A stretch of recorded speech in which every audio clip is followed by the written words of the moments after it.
Sulawesi dalam pembahasan. Belanda punya pengetahuan baik untuk masalah pembelajaran, mulai dari pembelajaran tahap dasar sampai termasuk juga dalam hal pendidikan, karena pendidikan Belanda itu sangat terkenal sekali dalam hal disiplinnya itu luar biasa, dan saya masih bisa menunjukkan ada beberapa orang yang termasuk keluarga saya yang saya rasakan bahwa mereka termasuk orang yang berhasil hidup pribadi dan profesi kerjanya, karena mereka itu jebolan dari sebuah pendidikan Belanda. Yang kedua, menurut Bapak, di mana letak sekolah yang didirikan Belanda pada saat itu? Saya tidak tahu sekarang ini masih ada, tetapi Belanda itu hanya mempunyai andil untuk pendidikan dan pembelajaran di Sulawesi Utara mulai dari dasar. Di daerah Tomon itu dikatakan sebagai kota belajar dan banyak Belanda sebagai kota.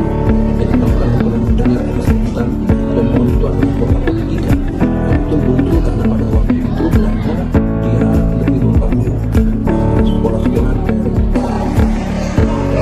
Yang ketiga, kapan Bapak mulai menyadari bahwa sistem pendidikan di Sulawesi masih dipengaruhi oleh warisan kolonial Belanda, dan apakah pengaruh tersebut masih bisa dirasakan di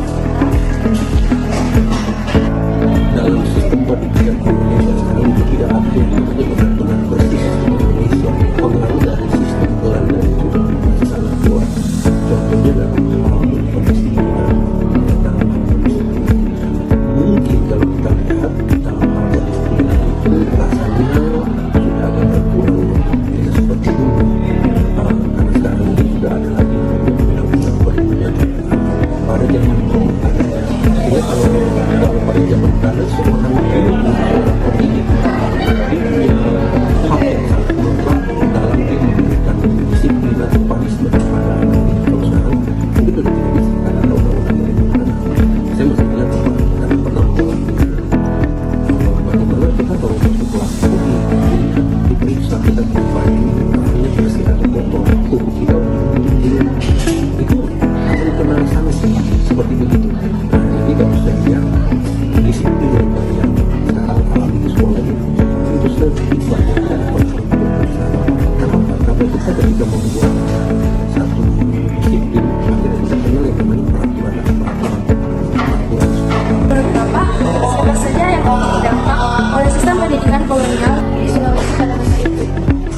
Ya, itu pada waktu itu tidak semua kalangan sosial bisa menikmati ya. Biasanya mereka yang punya kehidupan ekonomi atau ekonomi yang lebih bagus itu lebih menikmati kesempatan untuk mengenyam pendidikan itu lebih kepada yang menengah ke atas. Berarti pengaruhnya berbeda antara masyarakat umum dengan masyarakat yang umum dengan kelompok tertentu, misalnya ada pemulung. Benar, pasti kita terbaik oleh sekitar sampai di Jawa pun demikian. Biasanya ada di kalangan bangsawan, priadi, atau yang ekonominya menengah ke atas itu yang mendapat kesempatan untuk berkembang. Selanjutnya, mengapa pendidikan pada masa kolonial lebih terbatas aksesnya bagi masyarakat pribumi di Sulawesi? Ya, itu juga karena ini masalah fasilitas masih terjadi. Ya tentu pada waktu itu pendidikan ini kita Belanda ya, mereka yang memang punya kondisi, punya fasilitas. Misalnya papanya mungkin dia adalah pegawai pemerintah Belanda, itu biasanya lebih terbatas. Jadi ada kesempatan untuk dibandingkan masyarakat pribumi yang orang tuanya petani. Biasanya kesempatan itu tidak terlalu bisa mereka dapatkan. Pertanyaan yang terakhir yaitu melihat pengaruh kolonialisme terhadap tradisi pendidikan hingga saat ini, bagaimana Bapak memandang kondisi pendidikan pada masa kolonial tersebut? Ya sebenarnya warisan itu sesuatu yang sangat berharga ya, sangat baik karena setidak-tidak itu menjadi satu fondasi bagi Indonesia setelah merdeka untuk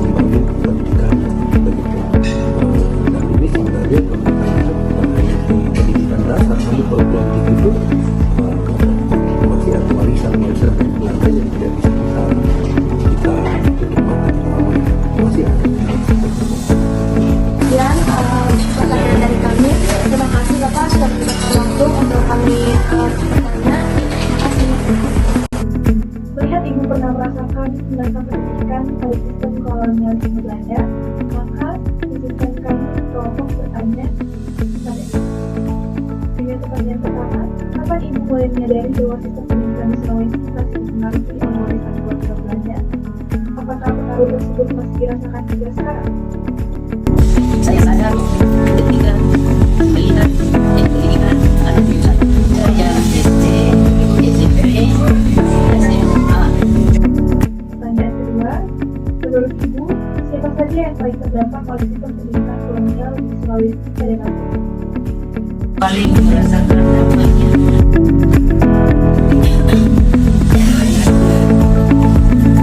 Terima kasih Ibu sudah bersedia menjawab pertanyaan.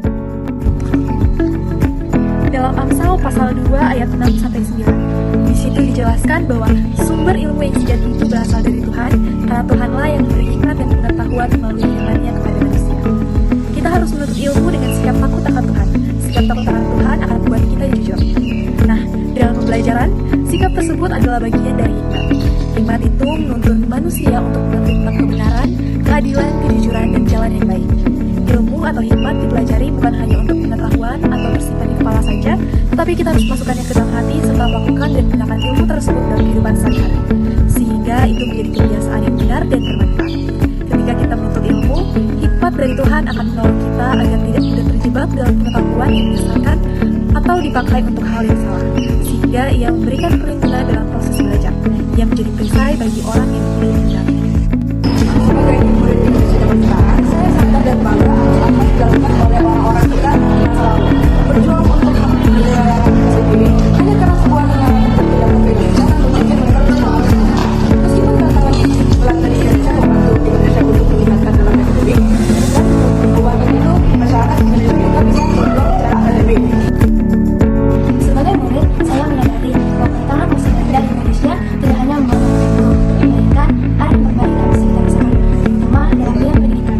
Dengan adanya pendidikan di masa itu, bangsa Indonesia dapat memiliki pengetahuan dan menghasilkan generasi yang terpelajar. Walaupun pada saat itu, sistem pendidikan masih mengikuti kolonial Belanda, namun seiring berjalannya waktu, bangsa Indonesia memperbaiki diri diri sendiri dalam bidang pendidikan. Oleh karena itu, penting kita untuk memperjuangkan pendidikan dengan cara meraih prestasi dan juga rajin belajar. Setelah mengetahui informasi yang tadi paparkan, saya sampai pada suatu pemahaman bahwa Indonesia masih terpengaruh dengan sistem kolonialisme Belanda. Sejarah ataupun masa lalu dapat menjadi pengaruh bagi masa depan. Pengaruh tersebut dapat menjadi baik ataupun buruk tergantung dari seperti apa kita menanggapi hal tersebut. Apakah kita belajar dari kesalahan, ataukah kita masih melakukan kesalahan yang sama? Dalam hal ini, jejak pendidikan adalah hal yang baik untuk diterapkan pada masa sekarang.